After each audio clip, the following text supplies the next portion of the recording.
Good evening, Zoom people all over the world. I know some of you just came here from the Valara training. Pastor Eric mentioned that. Others are watching from elsewhere. So welcome to the River at Tampa Bay Church. This is our Kingdom Business Fellowship class. We're starting just a couple minutes behind, letting everyone settle in after our healing school. So Pastor Eric is out tonight. It is his daughter's, I think he said 15th birthday. And so, as you know, Pastor Eric has been with Pastor Rodney on the road, gone, all over for a week, and then they come back briefly and gone again. So they took a few days this week to go down to South Florida, visit Grandma, and spend some time with their daughter before they hit the road again next weekend, where they're going to be gone for another week. So a couple brief announcements. This coming Saturday, so what is that, 4 days from now, 5, we have our River Car Show under the pavilion. So all kinds of exotic and classic cars and food vendors. It's a lot of fun. I believe that's at 2 p.m., 2 or 3, somewhere in there. Come early. And then Sunday, Pastor Rodney and the team are hitting the road again for more cities to the 300-city tour.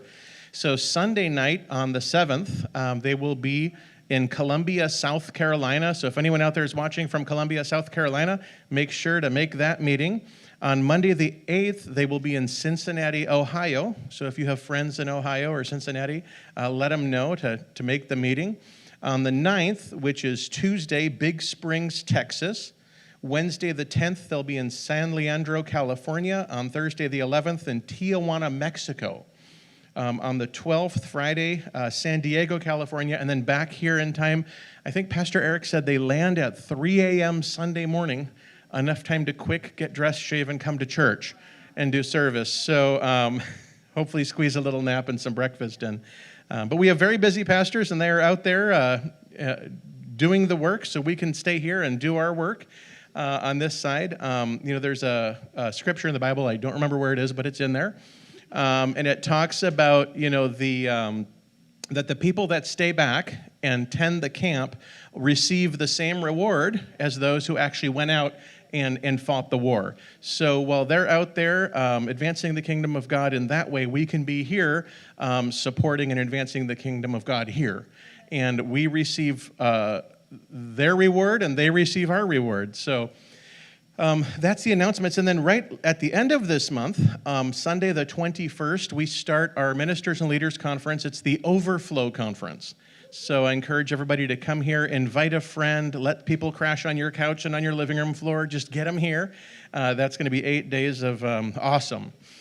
So I'd like to open in prayer. Heavenly Father God, thank you so much, Lord, that we can come here together, that we can become equipped to do the work of the ministry that you have for us, Lord, that we are here to advance your kingdom in the earth, in the realm of business, Lord.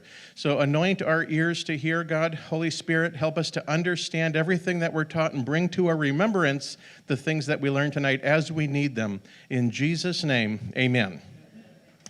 So tonight, there's usually a clock there, so this isn't going to be me like bad manners playing on my phone. I'm just going to check every now and then.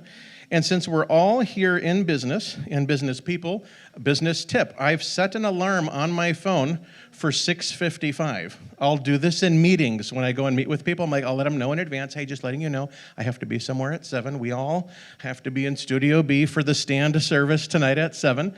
So I've set my alarm for 6:55, so if you hear that go off, that's on purpose.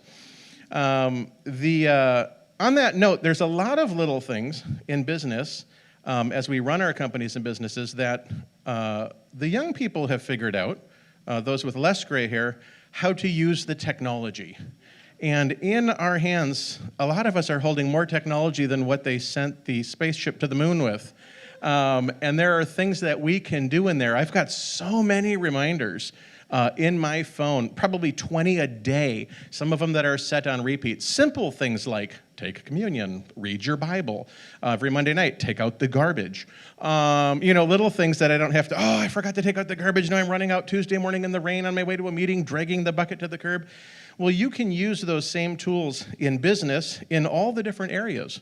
Your finance, your management, sending invoices. I have some invoices that have to get out monthly, so I've got it in my day planner written down. I've got it on my computer, but I also have it in my phone about 4 days behind. Send out these invoices. pages. So it's not all got to be remembered and memorized. We can take notes on our phone. We can set reminders, timers, all those wonderful things. Or I'm just the most behind at it, and you already all are awesome at doing it. So tonight we're going to talk about marketing, and it is 6:11, so this means we have 45 minutes, and I have 10 different categories of marketing to go over, so I get 4.5 minutes per category, plus some dilly-dally time, 3 minutes each.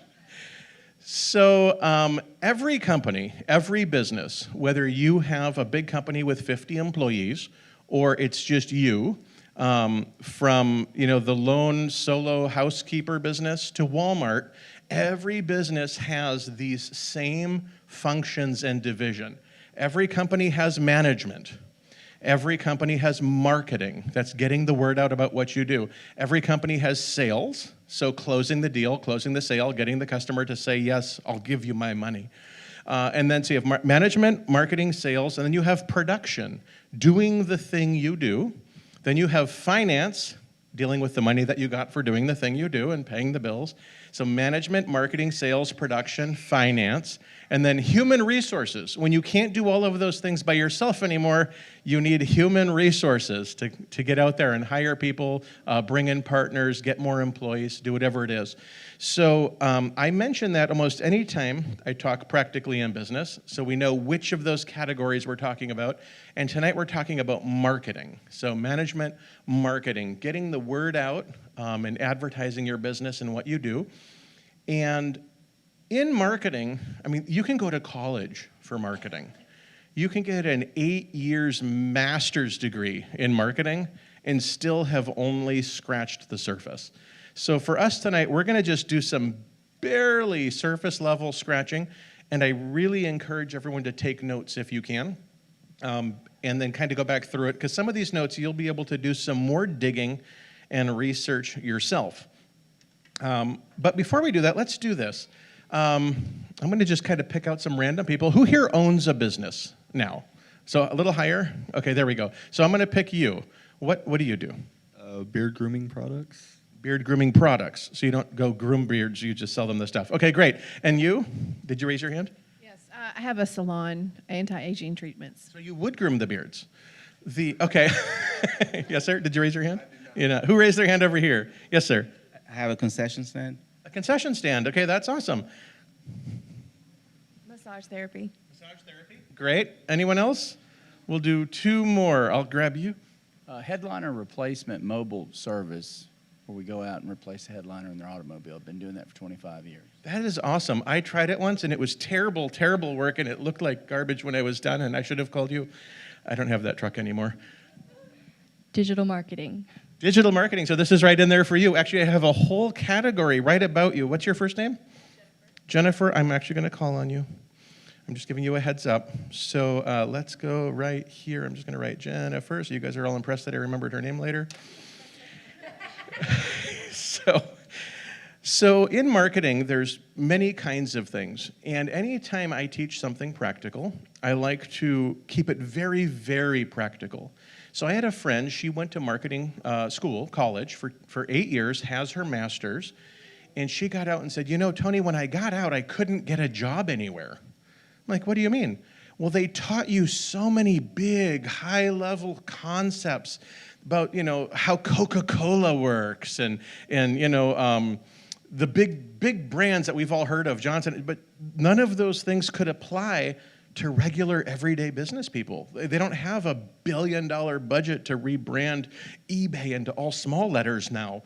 And so it's, or change the Facebook logo. So she admitted after she came out of marketing school for 8 years and had a master's and teaches marketing, that almost everything she learned was barely applicable to the real world unless she went to work for a multi-billion-dollar company. So now she works for a business coaching firm where she works with all sorts of people like us, and she had to basically relearn real-world marketing. So in that, as we go through here, there are super practical things that I like to focus on. My favorite is free things, right? I'm sorry, digital marketer. I know you don't like doing free digital marketing, but There is some free digital marketing out there. I'll touch on that. There's also paid marketing, paid advertising. But what I want to make sure is that as we cover these 10 things in marketing today, that there's something in each one that you can think of for your business and go, hey, I could do that one. And not something that's like, some big, huge project. Something you could do tomorrow. Like each person should be able to leave here with something that they could actually do tomorrow. And then I also, again, free things. There's so many free things that people will use the excuse, oh, I can't do marketing, I don't have any money. There's a lot of free marketing money that could be done without money. It's free marketing money, my favorite. Okay, so one of the things that I often, when somebody in business, I can't get any sales. My marketing's not working. I don't know what to do. Whatever the financial woe is at the time, I always like to challenge with this question, and I've done this with my own employees. If I said I would give you $1 million if you could make a sale by tomorrow, what would you do? Oh, well, I would just do this. Do that every day. Don't do all the other stuff. Do the thing that you know for sure works. One of the things with marketing is a lot of people will just kind of blindly market.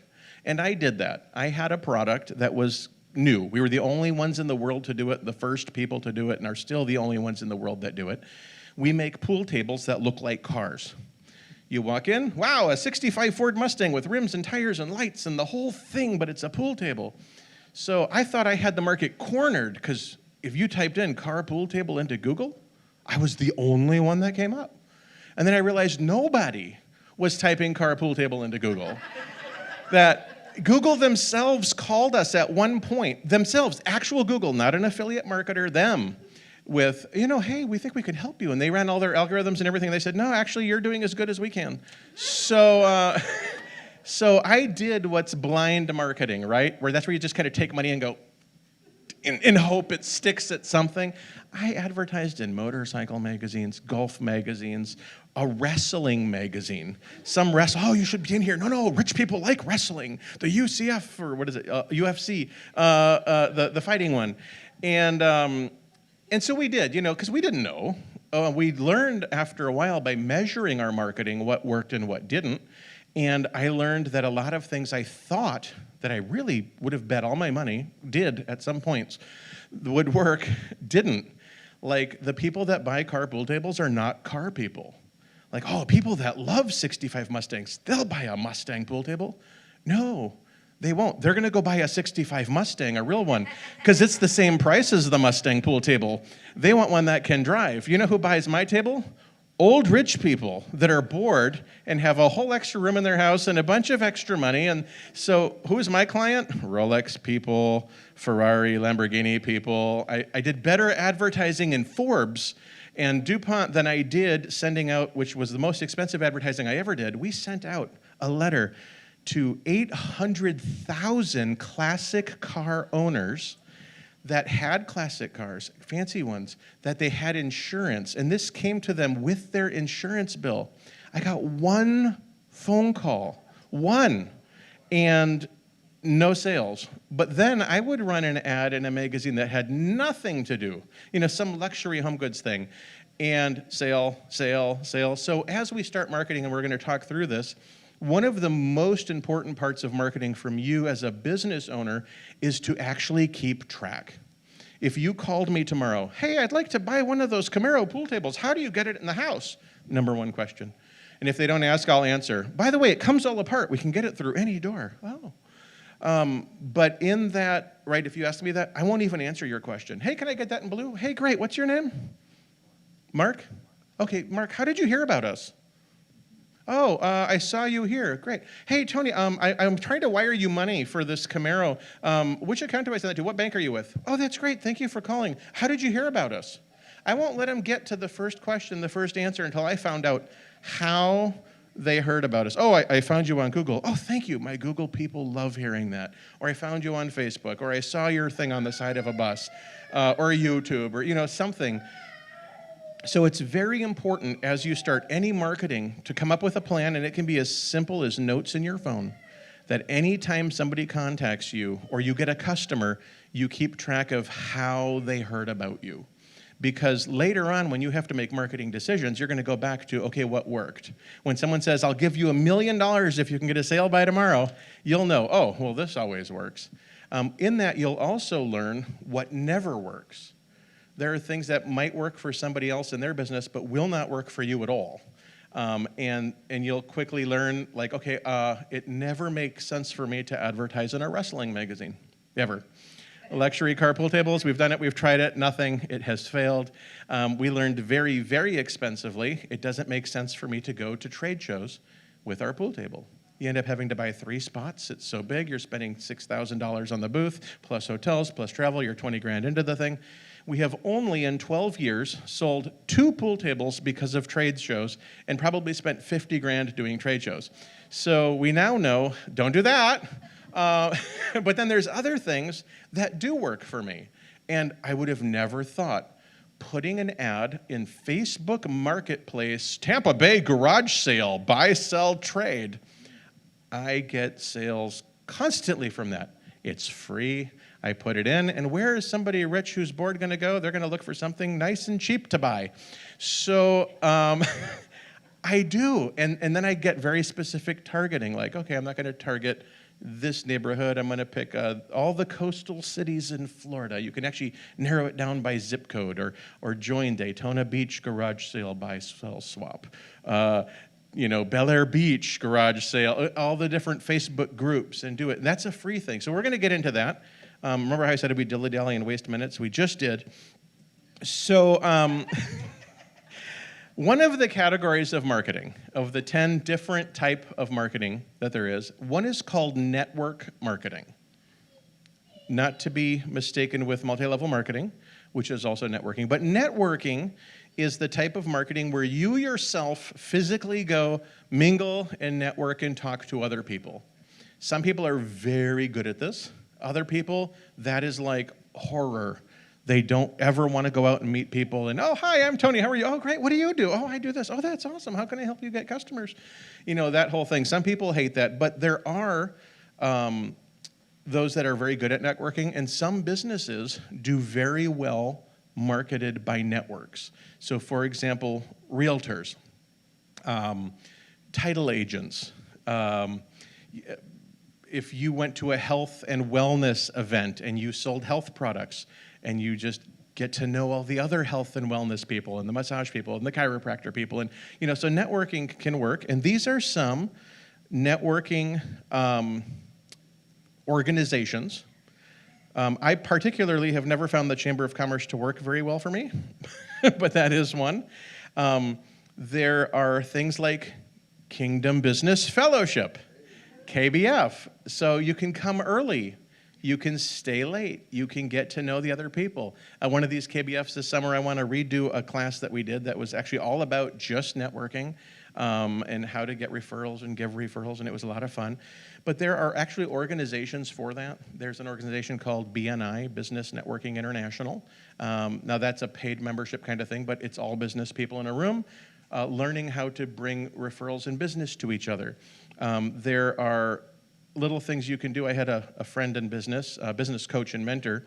He told me he would do political fundraisers. He goes, what do you mean? Oh, I'd go to every political fundraiser. I don't care if they're Democrat, Republican, liberal, whatever it was. He'd go. They always suggest, it's $1,000. Whatever, give them $20, they'll let you in. The politicians. And so he would go to all these political fundraisers. He's like, well, who's all there? People with enough money to give it away to a politician. Okay, so a lot of them are business owners, different people. He was in the business of coaching business owners. So he said he goes, if you looked at his political donations track record, it was every candidate on all the sides. Whatever it cost to get him in the room to go meet other business people. He could have cared less what they were running for, what their agenda was. $20 got him in the door, $50, he's meeting other business people. I'm not saying support bad causes, but that's what he did. Okay. Church, don't do business at church. There's local business groups. There's Facebook groups. There are barter membership organizations. You can do sponsorships of events. as a way of networking. So sometimes you'll have an association. One of my businesses does hotel stuff, hotel furniture and decor and design. And they have their big annual hospitality conference ball thing. And so you can pay a bunch of money to go to that or buy tickets to attend, or I could sponsor all the centerpieces on the tables. For $10 a table times 100 tables was $1,000, and it was way cheaper than sponsoring a whole table or coming in. And I'll do the centerpieces. Oh, Tony, thank you. That's so nice of you. And then you get to have your name and your business and your phone number on every centerpiece. So networking, right? Those are I jumped a little bit to shows and events. Shows and events is the second category. Home shows. By the way, this is being recorded. And you can go to kbftampa.com, Kingdom Business Fellowship, kbftampa.com. In a few days, this will be edited and uploaded in case we're going too fast, and you can take slower notes and pause. But shows and events is another avenue of marketing. So that's things like home shows, local markets. There are some people in their business that only do this. You said who is a food guy? Food truck? Yeah, you must do a lot of events.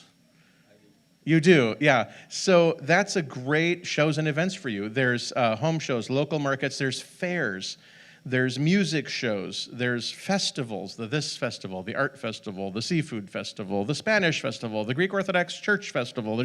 There's a festival somewhere at all times. You could be to one tomorrow. Then there's all the local markets, the craft shows, sporting events. A lot of people underestimate sporting events. A lot of sporting events, you can actually buy a little spot outside the sporting event and market relatively inexpensive. And then there's business fairs. So a lot of times you'll have, the Sarasota Mall or USF. Hey, we have a business fair, a hiring fair, an employment fair. Okay, well, maybe you're not looking to hire 15 new people to run your food truck, but you could go set up there and sell food while recruiting for people to come and run food trucks or whatever your business is. So shows and events is another one. And I'm going to pause on that one because I did say I wanted to be able to do something free with each of these.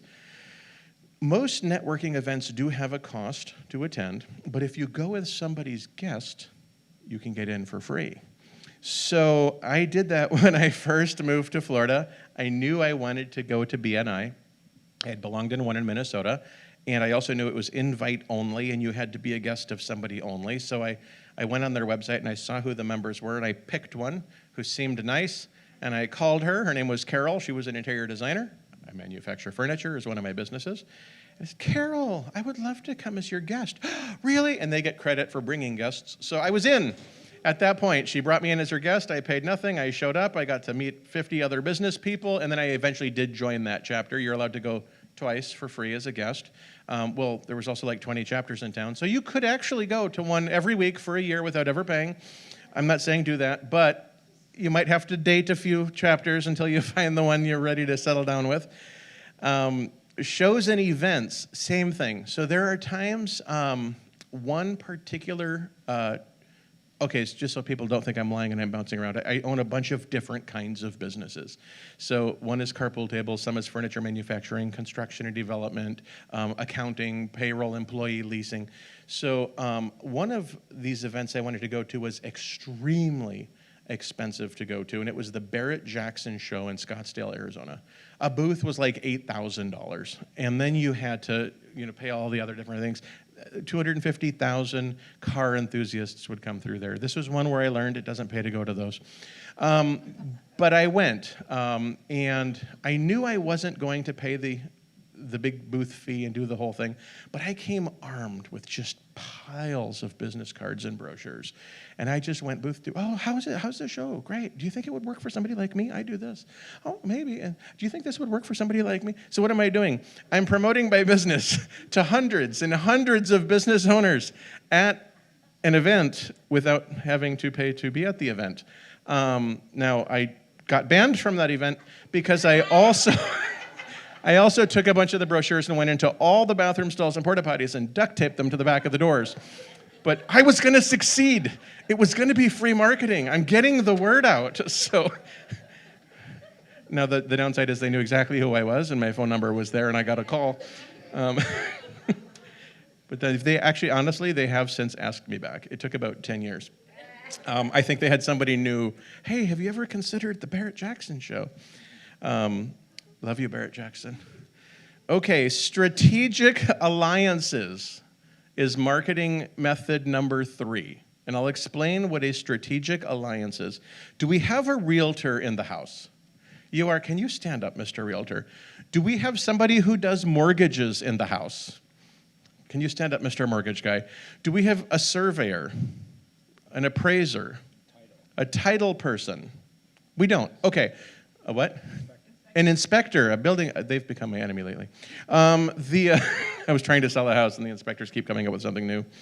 Okay, so a strategic alliance, you do, again, a real estate broker. So buying and selling real estate. Right. And almost all of your customers need a finance person. Yes. Fix and flip lending. Largest lender in the country. So now you often will have people that might need something to buy, a 1031 exchange, they've sold something, they have to. So we do strictly entity lending on apartment buildings Okay, apartment buildings and. and residential property. But every now and then your customers need a realtor. Oh, well, he would be my client. Okay, great. So that's alliance marketing. A little example, another example, thank you guys, you can sit down. Another example would be this. Here's a strategic alliance market. Do we have anybody that does, well, actually I'll just make up the scenarios. Somebody owns a lawn care business, right? So they have 200 accounts that they go and mow and weed whack and edge their yards. And what kind of customer do they have? They have a customer who does not want to do it themselves, right? They have a customer that would rather pay somebody else to do it. Okay, well, that customer probably also does not clean their own windows. They want to pay somebody else to do it. And they probably do not detail their own car, and they probably do not clean their own pool. Well, a strategic alliance marketing would be the lawn guy meeting the pool guy. They just happen to both be at the house on the same day. Hey, pool guy, how you doing? Oh, great, you beautiful job in the pool. I'm sorry I blew grass at it when I was mowing the lawn. Yeah, stop doing that. Okay, and so then they get to know each other, and they decide, hey, how many customers do you have, Mr. Pool Guy? Well, I do about 200 pools. Wow, I do about 200 lawns. Do you need more pool customers? Oh, yeah, man, I'd love to double my business this year. Me too. I just hired my cousin and because he got fired, and now I can actually do 400 lawns. So how about we do this? Because they both have the same kind of customer. Does the lawn guy compete with the pool guy? No. The pool guy does not compete with the lawn guy, but they have the same customer. So a strategic alliance is the pool guy and the lawn guy going, all right, here's the deal.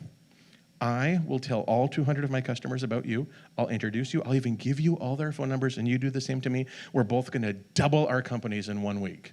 So that's a strategic. Now, it'd be great if somebody actually did that and could close 200 sales in 1 week and double the size of their business. But a strategic alliance marketing is, and it takes a little more thought for you to think, okay, who is my customer? Like, my customer is what kind of person?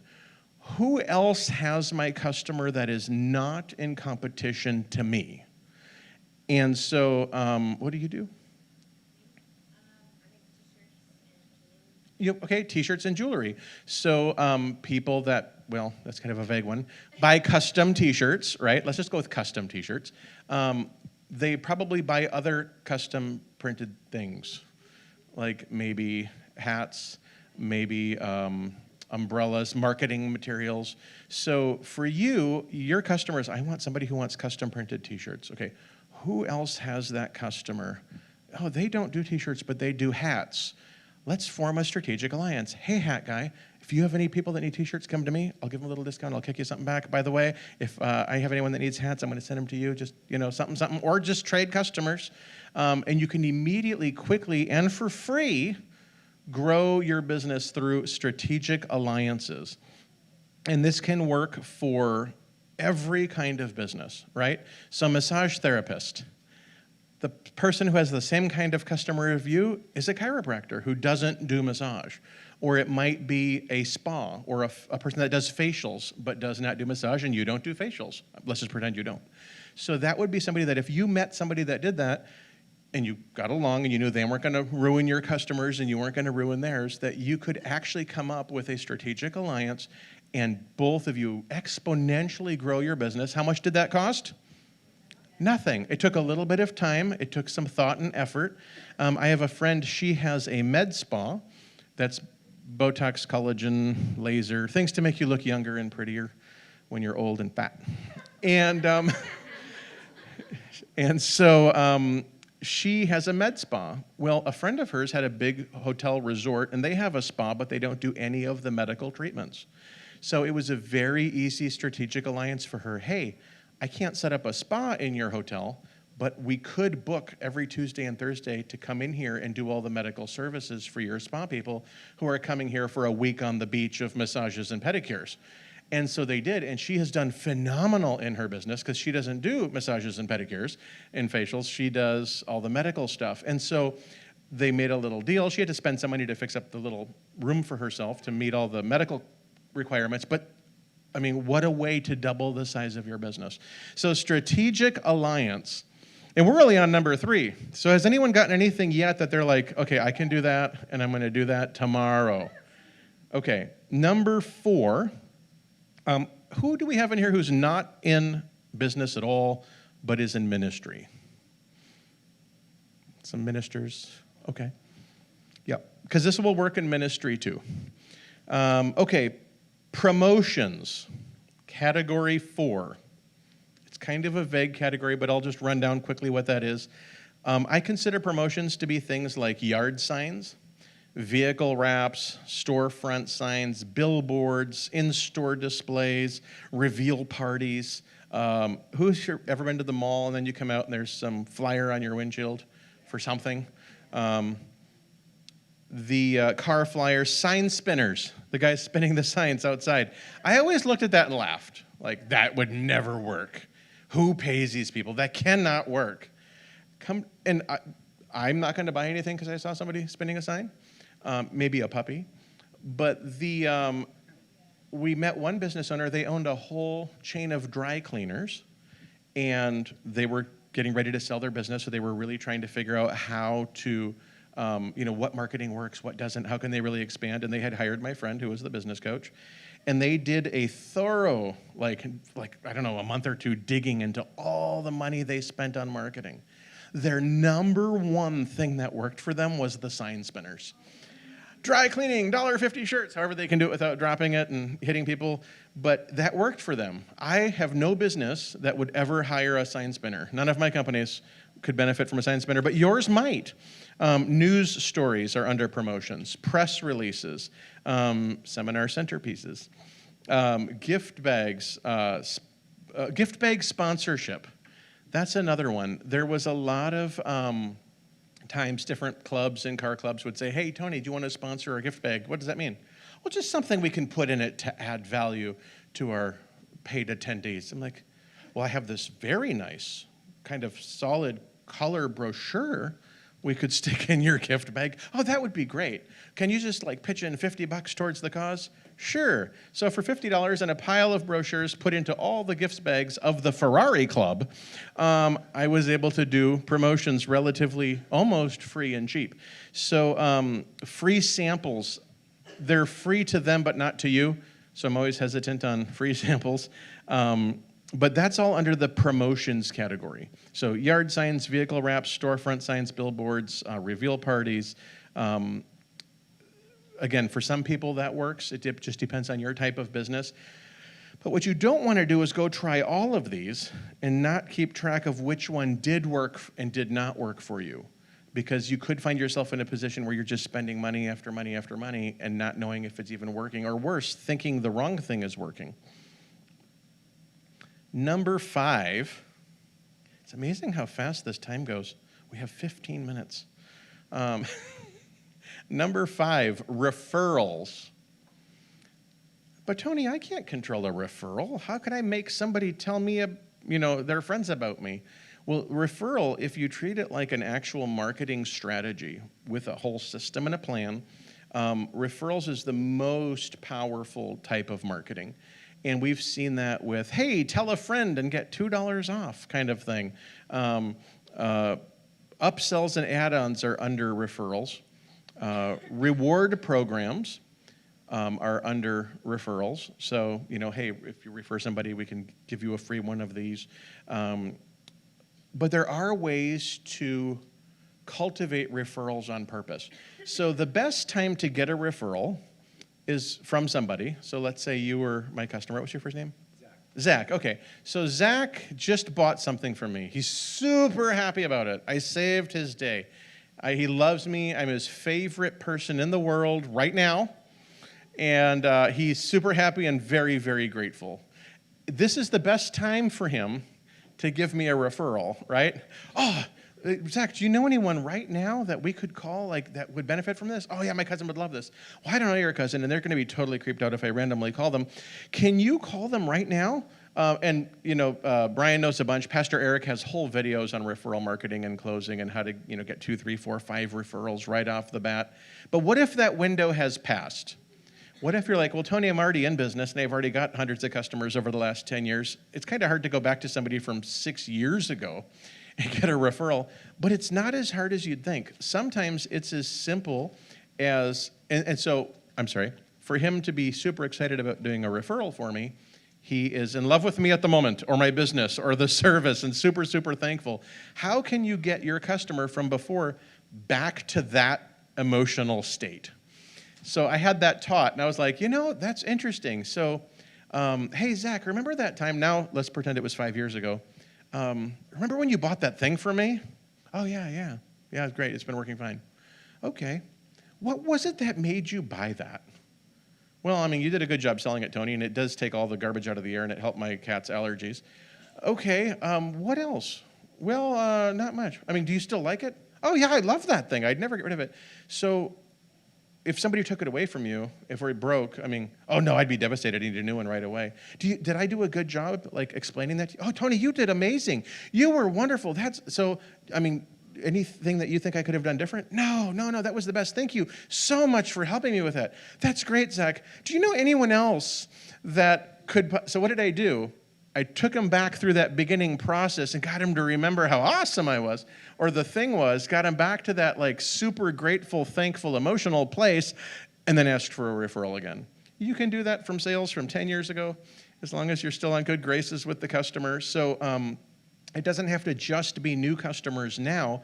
Think back to other customers that you've had that you can go back to, massage therapy customers that you haven't seen in a few years. Hey, you're not going back to them to try to get them to buy again. You're going back for a referral. Other ones are warranty inspections. If you really need an actual reason to get back with a customer, it could be as simple as, hey, we've reached the 1-year mark on the product you bought. Just want to see how everything's going for you. Oh, yeah, I can't use that anymore. I lost the power cord. Oh, would you like us to send you another power cord? Oh, that would be great. Oh, great. And you've had a benefit from this machine? Oh, yeah. No, I could totally tell it was helping my back. It was, okay, yeah. Do you know anyone else who might need this? Again, you bring them right back around. The warranty inspection was an excuse to get in front of them again.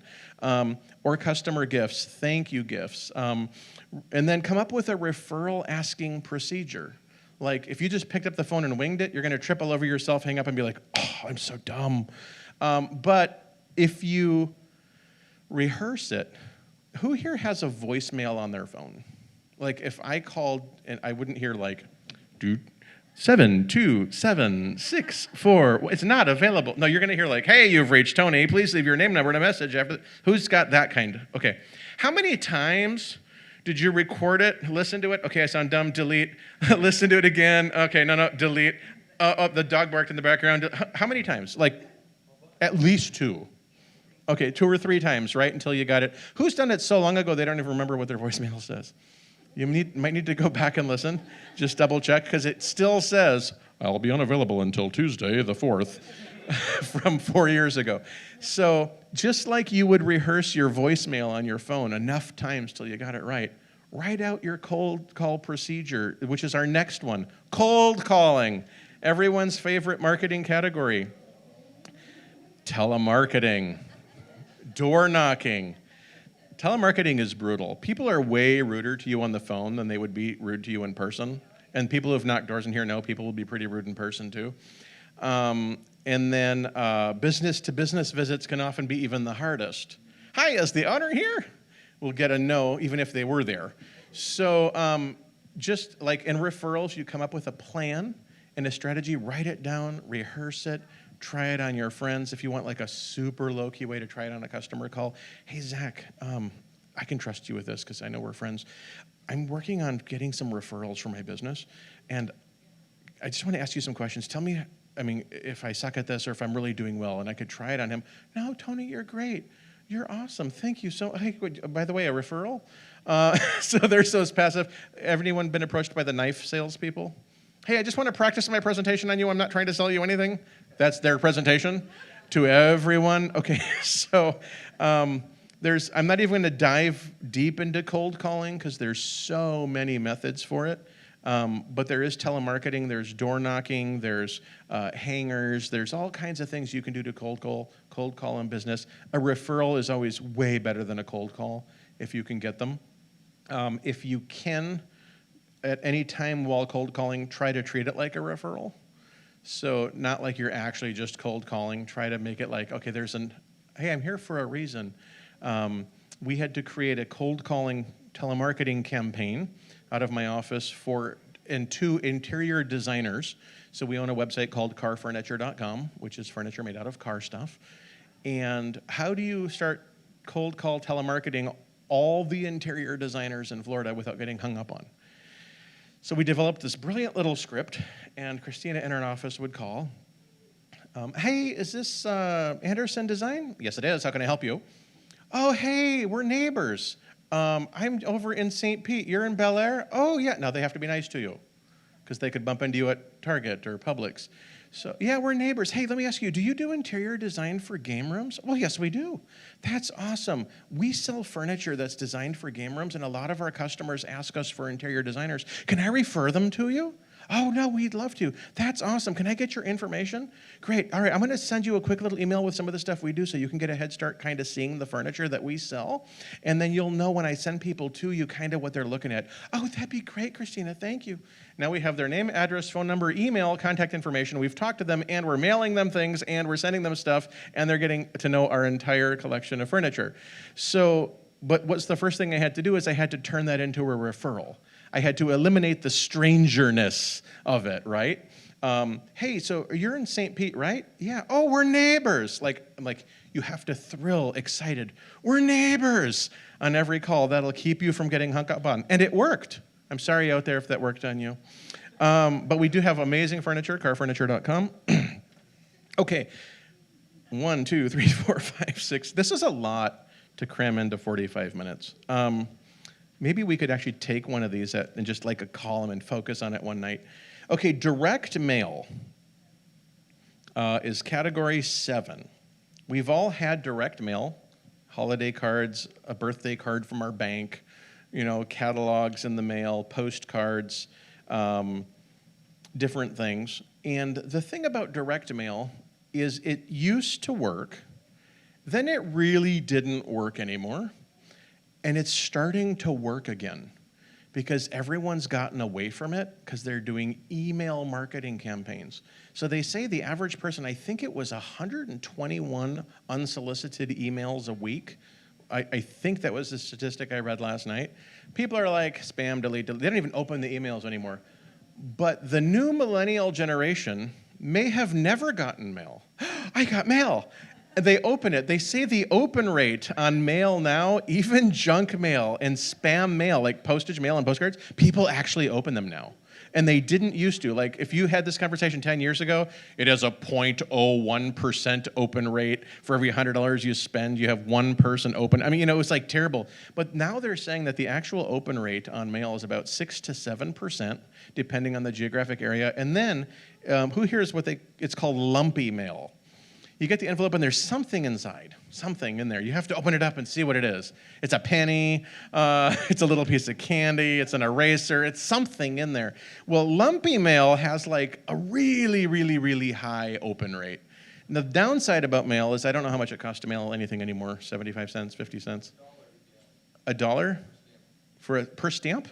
No, well, maybe. Who knows? Brian might know. I don't mail stuff as much as...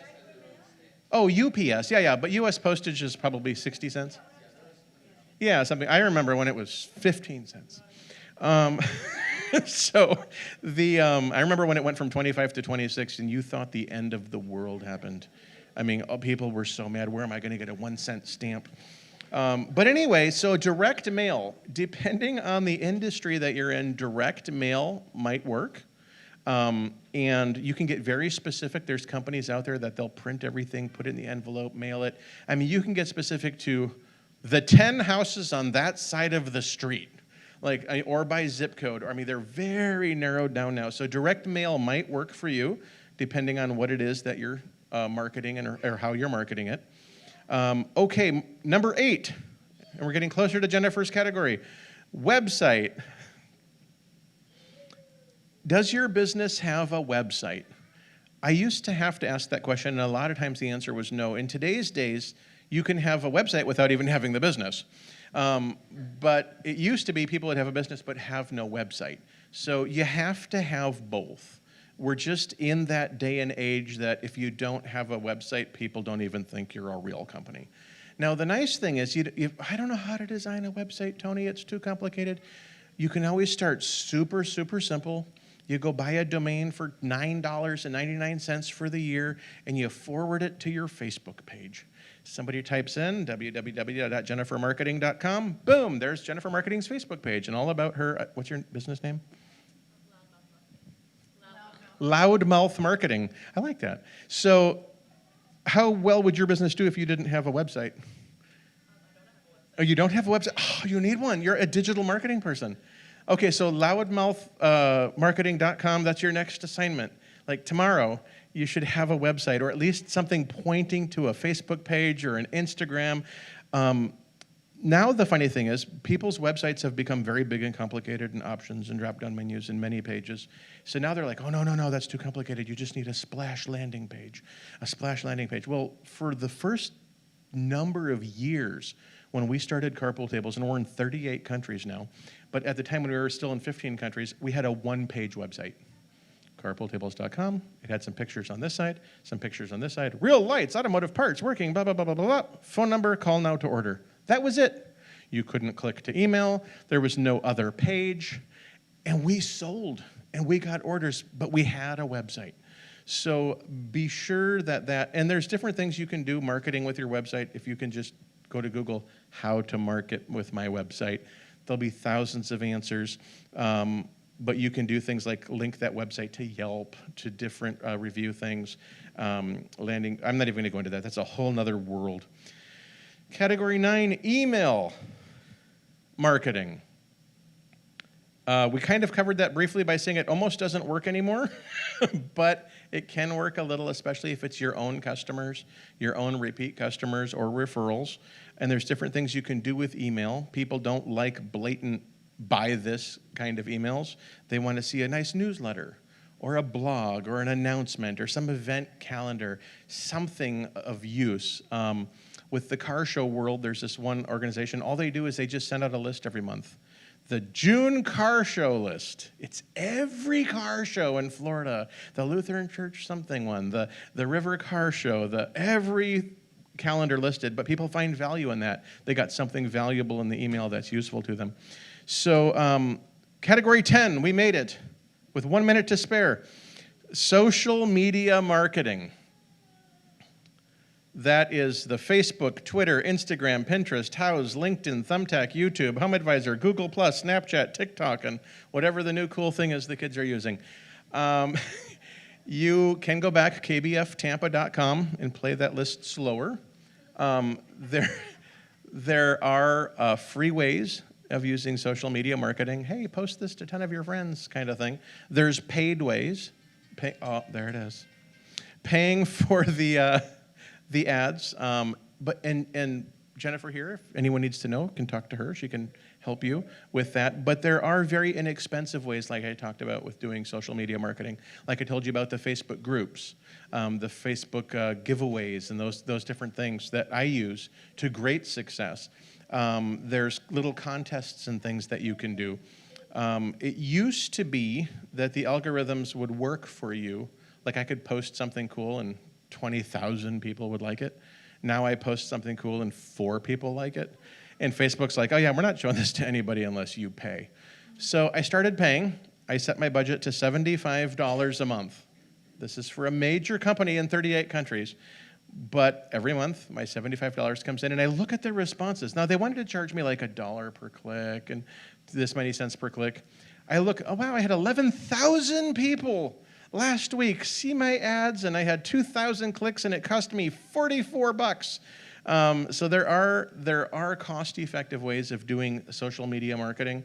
The best way is the organic way, where if you have a business, you post it, you talk about it, you ask your friends to share it, you might even message them, hey, I know this probably isn't for you. None of my friends own a carpool table. And none of them probably will, so I don't look at them as my customers. But they each know 2,000 people on Facebook. Hey, can you share this for me? And now it's not a business trying to promote it. It's social media promotion. So I hope that was useful. We did it in our 45 minutes. Does anybody have? We have like 1 minute. Does anybody have any quick question about any of those? Let's do this. Does anyone have one that jumped out at you and you're like, ooh, I'm going to do that one and I'm going to do it tomorrow? Not one? Okay, yes. The social media marketing. Okay, so what are you going to do tomorrow? Put some of your new designs out there? That's awesome. And do you do custom t-shirts? I do. I design them. So if somebody in here needed a custom t-shirt for their business or for their workers, they could come to you? Does everyone look at her and wave? Okay, there she is. Yes. Yes, the Strategic Alliance Marketing. Is this your notes? These are my notes for tonight. Wow, that's more notes than I had. Okay, well, good. At least one person. So you're going to do the Strategic Alliance Marketing, and what are you going to do? Call the people that do something similar but don't do exactly what I do, but it's the same clientele. And so exact example. Exact example, just call some salons that do like microblading, because I don't, but tell them that I'm doing anti-aging facials and that I would like to be able to refer my people to you, and They could refer back. and they can refer back. And you might even be able to cut a deal with that salon where you could go in there one day a week and do microblading for them and bring your people in to get their hair done by them. So